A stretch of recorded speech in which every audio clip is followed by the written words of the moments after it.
In the harsh wilderness of 1883 New Mexico, where survival demands hardness and the law shows no mercy, sometimes the smallest act of human compassion can reshape destiny. The New Mexico sun blazed mercilessly overhead as Jedediah McKay wiped the sweat from his weathered brow, his calloused hands gripping the wooden bucket. Spring of 1883 had been cruel to his small ranch, and the precious water from his natural spring meant the difference between survival and ruin. As he approached the rocky outcropping where clear water bubbled from the earth, something made him freeze in his tracks. Dark stains marked the sandy ground around the spring, and they were fresh. Jedediah set down his bucket and reached for the Winchester rifle slung across his shoulder, his eyes scanning the surrounding mesquite and sagebrush. The silence felt heavy, broken only by the gentle sound of water trickling over stone. Following the trail of disturbed earth and dried blood, his boots crunched softly on the desert floor. Behind a large boulder at the edge of the spring, he discovered a young Comanche warrior lying unconscious, his bronze skin pale from blood loss and dehydration. The man, his lips were cracked and bleeding, his breathing shallow and desperate. Jedediah knew what helping an Indian could mean. The territorial authorities had made their position clear, and Sheriff Morgan's reputation for dealing with Indian sympathizers was well known throughout the territory. But looking down at the unconscious warrior, Jedediah saw something that cut through his fear and caution. The same desperate thirst he had seen in his own mirror during the Great Drought of '79, when his own lips had cracked and his throat had burned like fire. The same human need that transcended the color of skin or the shape of features. Without hesitation, he set his rifle aside and knelt beside the wounded man.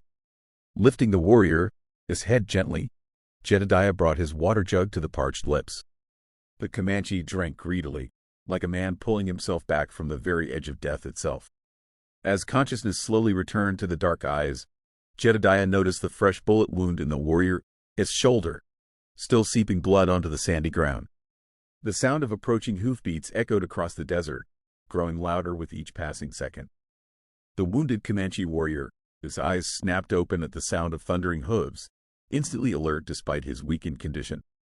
Fear flickered across his weathered features as he recognized the approaching threat, his hand instinctively reaching for a knife that was no longer at his side. The warrior struggled to push himself upright, his shoulder wound reopening with the effort, fresh blood staining his buckskin shirt. Jedediah quickly grabbed a handful of sandy soil and scattered it over the bloodstains near the spring, his heart pounding as the hoofbeats grew closer. There was no time to hide all the evidence, no time to move the injured man to safety. The Comanche warrior gripped Jedediah's forearm with surprising strength, his dark eyes conveying urgent warning without words. Through the shimmering heat waves rising from the desert floor, 7 riders emerged over the ridge like a dark storm cloud. At their head rode Sheriff Blake Morgan, his black hat casting a shadow over his angular face, his silver badge glinting in the harsh sunlight. Morgan was known throughout the territory as a man without mercy, particularly when it came to dealing with Indians and those foolish enough to help them. The sheriff's reputation preceded him like the stench of death. Stories whispered in saloons told of burned homesteads belonging to those suspected of aiding runaway Indians, of witnesses who simply disappeared without a trace. Morgan, his cold blue eyes missed nothing, and his hand never strayed far from the pearl-handled Colt at his hip. The 6 deputies riding behind him were equally hard men, their faces weathered by sun and wind, their weapons well maintained and ready. They spread out in a practiced formation as they approached Jedediah's modest ranch, cutting off all possible escape routes. The sound of leather creaking and metal jingling filled the air as they brought their mounts to a halt. The wounded warrior pressed himself against the rocky outcropping, his breathing shallow and controlled. Despite his injuries, there was no surrender in his posture, only the coiled tension of a predator preparing for what might be his final battle. His eyes met Jedediah's for a brief moment, and in that glance passed an understanding that would bind their fates together. Sheriff Morgan dismounted slowly, his spurs jingling against the rocky ground as his cold blue eyes surveyed the scene. His gaze immediately fixed on the dark stains near the spring, and a cruel smile played at the corners of his mouth. The 6 armed deputies remained mounted, their hands resting casually on their weapons, ready to draw at the first sign of trouble. Well, McKay," Morgan drawled, his voice carrying the authority of a man accustomed to being feared. Looks like you have had some visitors at your little water hole. Fresh blood tells quite a story, does it not? Jedediah stood straighter, his weathered hands steady despite the fear gnawing at his gut. I do not know what you were talking about, Sheriff. Just watering my stock, same as always. Morgan stepped closer, his hand dropping to rest on the pearl handle of his Colt. Do not take me for a fool, old man. We have been tracking a wounded Comanche warrior for 2 days now. His blood trail leads straight to your precious spring. The tension in the air grew thick as molasses as Morgan, his eyes swept the rocky outcropping where the wounded warrior lay hidden. The territorial governor has made his position clear about Indian sympathizers. Helping runaway savages is a hanging offense. Okay. I suggest you think carefully about your next words. Just as Morgan took another step forward, something unexpected happened. From behind the boulder came the sound of a voice speaking in the melodic cadence of the Comanche tongue. The words flowed like water over stone, ancient and powerful, carrying a weight that seemed to press against the very air itself. Morgan froze mid-step, his face draining of color as recognition dawned in his eyes. His hand trembled slightly as it moved away from his weapon, his mouth falling open in shock. The cruel confidence that had marked his every movement just moments before evaporated like morning mist. Impossible, Morgan whispered, his voice barely audible above the desert wind. The 6 deputies immediately dismounted, their faces mirroring their leader, sudden alarm and confusion. The wounded Comanche warrior slowly emerged from behind the boulder, his dignified bearing unmistakable despite his injuries. Blood still seeped from his shoulder wound, but he stood tall and proud, his dark eyes holding the wisdom of someone who had walked between 2 worlds. I am Eagle Feather, he said in clear English, his voice carrying the authority of noble birth. Son of Chief Sun Wolf, architect of the peace treaty with Fort Davis that ended 5 years of bloodshed in this territory. Morgan's face went ashen as the full implications hit him like a physical blow. You were wanted for the attack on Major Reynolds, he stammered, his earlier confidence completely shattered. Eagle Feather shook his head slowly, pain flickering across his features. Major Reynolds was not attacked by me, Sheriff Morgan. He was shot by men disguised to look like Comanche warriors, men who wanted to destroy the peace we worked so hard to build. That is impossible, one of the deputies called out, but his voice lacked conviction. Is it? Eagle Feather asked, his piercing gaze moving from face to face. Major Reynolds discovered something that certain men wanted to keep hidden. Before the attack, he uncovered evidence of illegal gun running to hostile tribes, weapons that were supposed to be destroyed but instead found their way into the hands of those who would use them against innocent settlers. Morgan, his hand moved instinctively toward his weapon, but Eagle Feather continued speaking with calm authority. The major discovered corruption that reached into the very heart of the territorial government. He gave me documents before he was shot, papers that prove someone in the sheriff's office has been selling weapons and information to raiders. The silence that followed was deafening. Morgan, his deputies exchanged uncertain glances, doubt creeping into their faces like cracks in a dam. Eagle Feather reached slowly into his shirt and withdrew a leather pouch, his movements deliberate and unthreatening. The truth has a way of coming to light, Sheriff Morgan, Eagle Feather said quietly. And some secrets are too big to stay buried in the desert sand. Deputy Carter stepped forward, his weathered face creased with growing concern. Sheriff, what about those missing rifle shipments last month? The ones that were supposed to be destroyed but somehow ended up in the hands of settlers near Apache territory? Morgan, his eyes flashed dangerously. Hold your tongue, Carter. You do not know what you were talking about. But Carter pressed on, his voice gaining strength. And what about those strange orders you have been giving us? Telling us to avoid certain areas during our patrols? Warning specific traders about upcoming raids before they happen? The other deputies began nodding, their faces reflecting dawning understanding.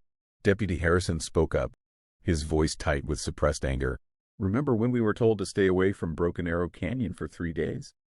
The same canyon where that wagon train was attacked by Indians carrying military rifles? Eagle Feather watched silently as Morgan, his authority crumbled before his eyes. Without raising his voice or drawing a weapon, the wounded warrior was orchestrating the sheriff's downfall simply by allowing the truth to surface. You men are talking nonsense, Morgan snarled, but sweat beaded on his forehead despite the desert heat. Are you going to believe the lies of a savage over the word of your sworn leader? Deputy Carter, his hand moved to his gun belt, but not to draw his weapon. Instead, He unbuckled it slowly. I have made enough mistakes following your orders, Sheriff. I will not make any more. Eagle Feather reached into the leather pouch with careful movements, withdrawing several folded documents. Major Reynolds was thorough in his investigation.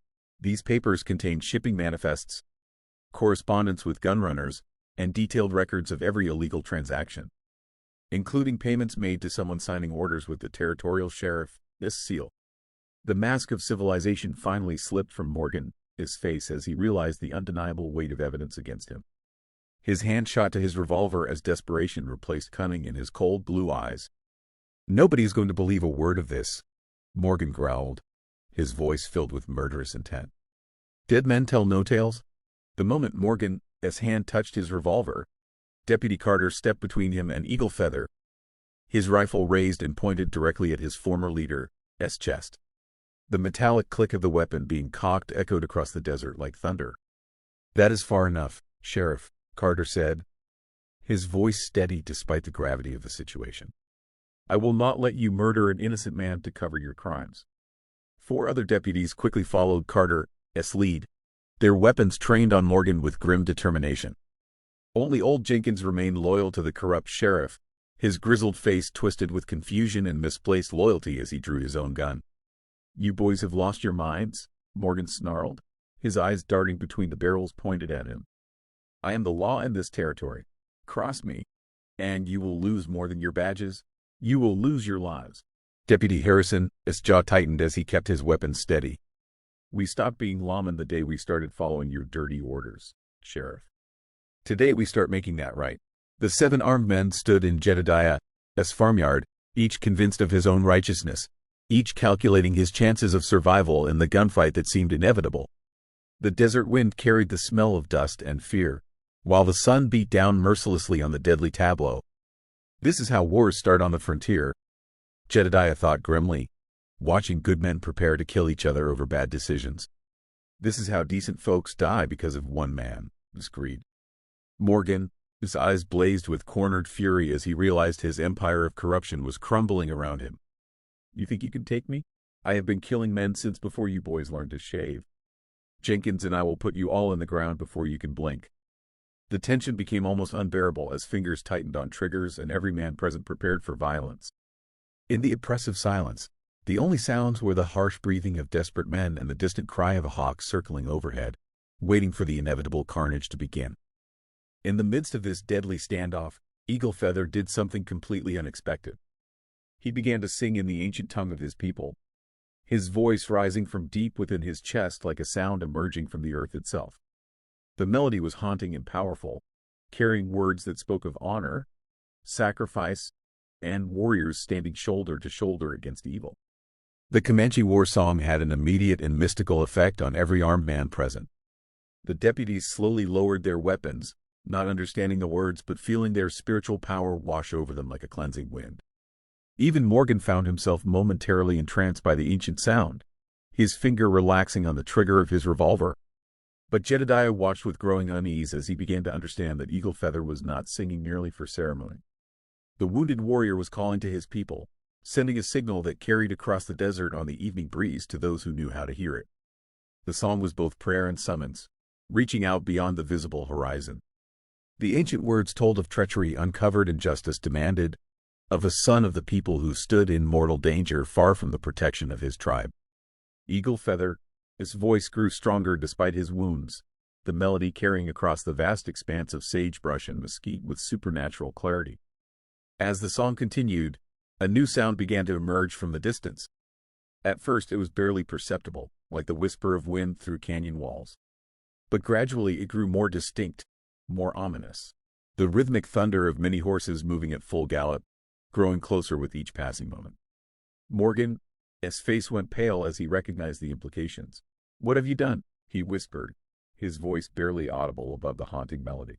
Eagle Feather, this song reached its crescendo as the sound of approaching hoofbeats became unmistakable.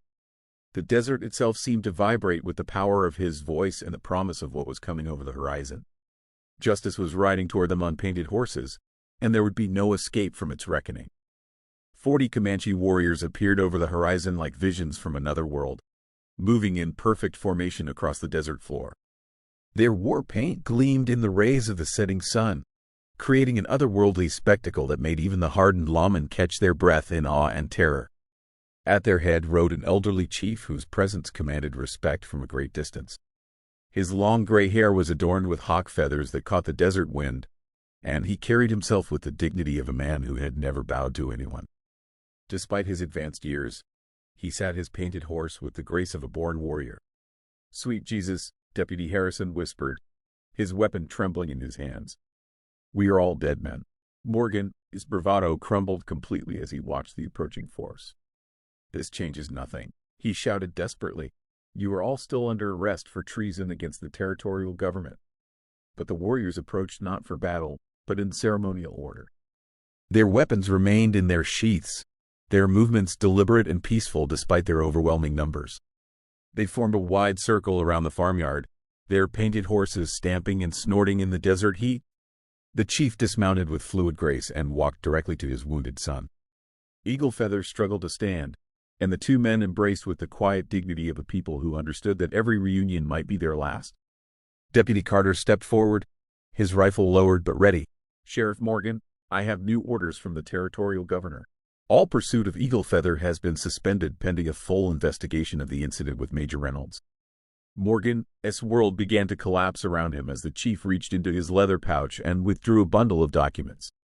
Through Eagle Feather's translation, the chief presented irrefutable evidence of the conspiracy, detailed correspondence with gunrunners, shipping manifests for stolen weapons, and comprehensive records of every illegal transaction. "These papers were given to my son by Major Reynolds before the attack," the chief said through his son's translation. "Your major was an honorable man who died trying to expose the corruption that poisons this land." Faced with irrefutable evidence and surrounded by hostile forces, Sheriff Morgan made one final desperate attempt to escape justice. His face twisted with rage and desperation as he raised his revolver toward the Comanche chief, his finger tightening on the trigger with murderous intent. "If I am going down, I am taking some of you savages with me," Morgan screamed, his voice breaking with hysteria. In a moment of supreme courage, the wounded Eagle Feather threw himself between the weapon and his father, ignoring the searing pain from his shoulder wound. At the same instant, Jedediah tackled Morgan from behind, and both men crashed to the rocky ground in a cloud of dust and fury. The revolver discharged harmlessly into the air with a thunderous crack that echoed across the desert. 40 Comanche warriors instantly reached for their weapons, but the immediate danger passed as Morgan was quickly overpowered by his own deputies. Deputy Carter and his men swiftly bound both Morgan and the loyal Jenkins with rawhide strips, their faces grim with the knowledge of how close they had all come to a massacre. The corrupt lawmen were finally brought to account, their conspiracy exposed and their reign of cruelty ended. "It is finished," Eagle Feather said quietly, his father, his strong arms supporting him as blood seeped through his buckskin shirt. "The truth has spoken louder than bullets." The Comanche warriors slowly lowered their weapons as the crisis passed, but their eyes remained vigilant. They had seen too much treachery from white men to trust easily, even in this moment of apparent justice. Jedediah stood slowly, brushing dust from his clothes, his weathered face reflecting the magnitude of what had just transpired. In helping one wounded stranger, he had become part of something much larger than himself. The crisis had been resolved not through violence, but through the combined courage of both white and Indian men who chose to stand together for what was right. Deputy Carter looked at the bound prisoners with disgust.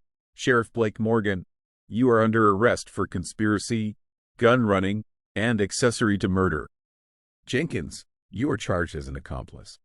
After the conflict was resolved, the Comanche chief conducted a sacred ceremony that would be remembered for generations. He placed his weathered hands on Jedediah's shoulders and spoke words in the ancient tongue that carried the weight of centuries of tradition. The desert wind seemed to still as the solemn ritual unfolded under the vast New Mexico sky. Eagle Feather translated his father's words, his voice filled with reverence. "You are now considered a brother of our people, Jedediah McKay. You showed courage in extending mercy when mercy was dangerous. You risked your life for truth and chose kindness over fear when hatred would have been easier." The 40 Comanche warriors formed a circle around Jedediah, each man touching his hand in a sign of kinship that transcended racial and cultural boundaries. These were men who had fought against his people for generations, yet now they welcomed him as family because of his actions on this day. The chief presented Jedediah with a sacred tomahawk, its handle adorned with hawk feathers and intricate beadwork that told the story of ancient battles and honored ancestors. This weapon had belonged to his forefathers and had never been carried by anyone not born Comanche. "This belonged to my grandfather," his grandfather, Eagle Feather, explained. "It has never left our people until this day. Carry it with the knowledge that you will always have sanctuary among the Comanche nation." As the sun set over the desert, painting the sky in brilliant shades of orange and purple, the truth of what had transpired began to sink in. Morgan and Jenkins would face trial for their crimes. The peace treaty would be expanded and strengthened, and a new understanding had been forged between two peoples who had known only conflict. Deputy Carter approached Jedediah with genuine respect. "The territorial governor will want to hear your testimony." "Okay. What you did here today took more courage than most men possess." Jedediah looked at the sacred weapon in his hands, then at the faces surrounding him. "I just gave a thirsty man some water," he said quietly. Everything else followed from that simple act of human decency. As the story concluded, Jedediah McKay became the first white man officially adopted into the Comanche tribe, proving that courage and compassion could triumph over hatred and fear.